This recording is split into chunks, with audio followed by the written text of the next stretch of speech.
Yeah, what's good, Joe? It's your man, the Bigga P, and it's here to share my thoughts on the two cards from tonight.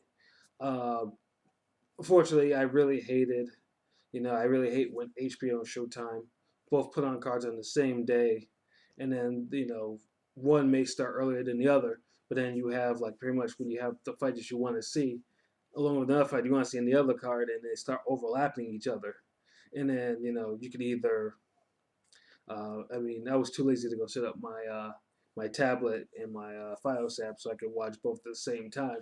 I can't really find my tablet somewhere in my room somewhere. So I was just like, I'll try to flip back and forth at least as much as as possible. Fortunately, it didn't really work as well as I wanted it, but I did see enough at least to get opinion on both cards. I'll start off with the Showtime card. Now, the Showtime card was supposed to be a triple header. Um, Charlo was supposed to face with Hugo Centeno, but Centeno had some issues going on, so they moved that to the Broner Figueroa card, and then we just had a double header. And then a double header only in this, and then a triple header almost became a double header. And a double header almost became like a single fight because before that, they were saying that Uzcategui had blood in his urine, and then you're like, what's a fighter doing with blood in his urine? Uh, usually I hear that it's like either A, Usyk got into a fight beforehand, or he has something wrong with his kidneys, or he was hiding something, hiding a very serious like ailment. I guess now they say and it looked like we weren't even going to get that fight, but they determined that it was just the B12 side that made his urine discolored. I'm not a doctor. I honestly have never heard of that before, and even that I'll be paying attention to whatever the drug test results are. After piss test after this fight, just to see where this goes. Because even then, I don't even think. I think that was just something they threw out there because like that was just kind of odd. Just see, something in the urine of that nature. You shouldn't really let the guy fight, but they let him fight. So it was different now. It was Kentucky in the rematch from last year where the infamous brawl came out where Andre Durrell's uncle punched him in the Kentucky in the face, and wild bedlam erupted and made for interesting viewing that night of boxing. So this was just a rematch of that, and Kentucky was actually winning that fight on the cards prior to the disqualification. Darrell, not well. His uncle probably I think banned from being in his corner. Got the services of Virgil Hunter, someone who I'm not overly outside of Andre Ward. I'm not overly big on in any really way. His record is kind of spotty outside of from fighters outside of dealing with Andre Ward. So one thing I noticed about this fight is it was two things. It was the thing Darrell in his southeast stance just getting not getting caught clean over and over again by that lead right. I mean, it must have been like on a 90% like hit ratio, man. It was just bad. Like I said, the jab. I mean, the reach was just too much. The reach and the pressure, and Nusateki, pretty much showed a good chin. Like Darrell, he tried, moving around, outboxing, he tried doing everything like that. But with him, I think now, I mean, it might have been a couple of things, age, focus, whatever, maybe the new trainer, but whatever it was, nothing was working. He just took a slow, solid beating. I mean, even the times that he even did mount some sort of offense, it was just, it was all for nothing. He'd go to the ropes and he'd just get blasted by these punches. So I think it was like either the seventh or the eighth round. They had a little, hoopla in the corner. Virgil was like, "Give me one more round," and then Andre's like, "No, I could do one more round," but he's giving this body language to say that he wants to pull out. So the doctor or somebody says, "Okay, this fight's over," and Darrell's like immediately he's like, "Oh no, no, I said I wanted to continue." So I mean, it was a wonderful win for Uskateki. Darrell gets KO'd for the first time in his career, and that's a wonderful win for him. Um, so now Uskateki has the interim IBF belt at 168, which pretty much puts him in line for a shot at whoever between Truax and whoever is mandatory going to be. Mandatory is this, I guess it might be James DeGale. Um, Uzateki is interesting. I mean, I mean, Caleb Truax is he's a good guy. You know, he's a fair boxer, but I just don't see him lasting. You know, taking the punishment that Darrell took in this fight. You know, as for Darrell, like I said, I mean, few careers sadden me more than his. I mean, dude had all the potential in the world, and then the Abraham after the Abraham fight, he was just never the same as a fighter. Not fighting as much, very spotty. I mean, he never. I mean, he'd have he'd have a strong points against the type of opponents we would expect him, and then he'd have these slip ups like the DeGale fight, and then that Caparella fight where he went down. It was just, and even he was just overly shaky. But yeah, it looks like at 34. I mean, it looks like Darrell is probably finally done as a fighter. It was certainly as a top fight at 168. It's like, I mean, I don't know how much you're gonna do, how much more you're gonna do with him. I mean, another different trainer. I mean, what are you gonna do? I mean, he doesn't fight too frequently. I mean, mentally, he didn't seem to have no fire anymore. And then usually when you see something like that, you're just better off just retiring. So hopefully, he actually he makes the best decision, thinks it through, and decides to call it a career before it gets hurt. So the main event was Deontay Wilder versus Luis Ortiz for the WBC heavyweight title. Of course, this fight was rescheduled for because of the early fight last year was canceled because Ortiz failed a drug test.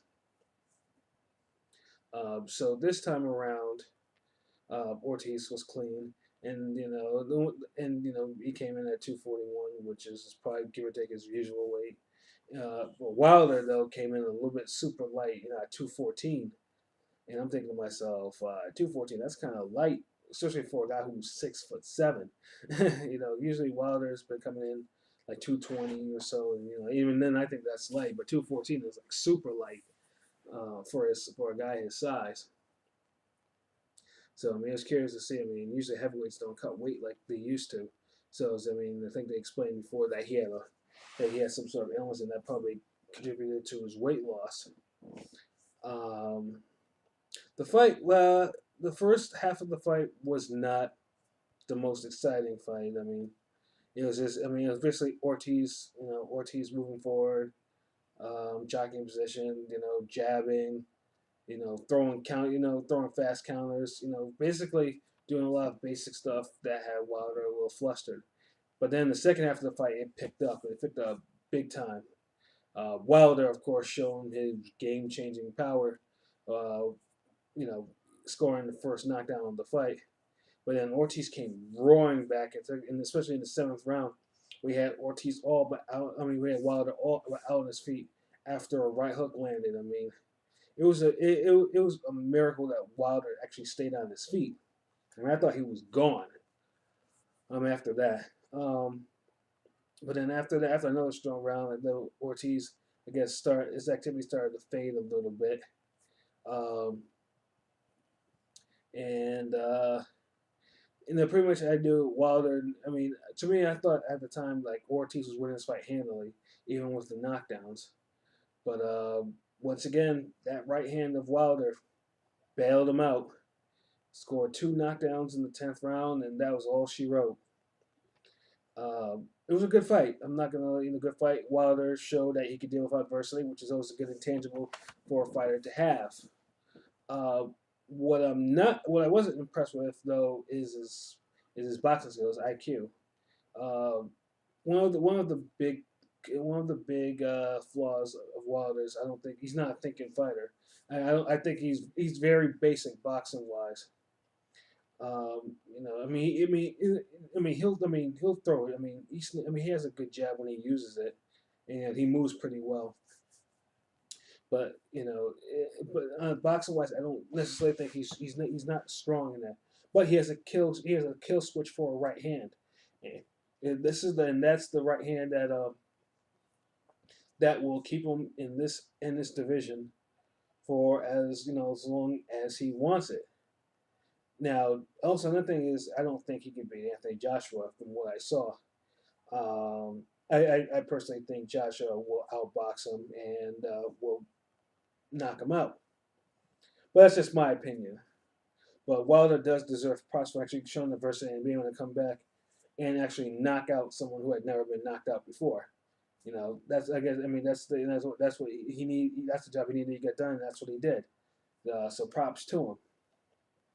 Ortiz has nothing to be ashamed of.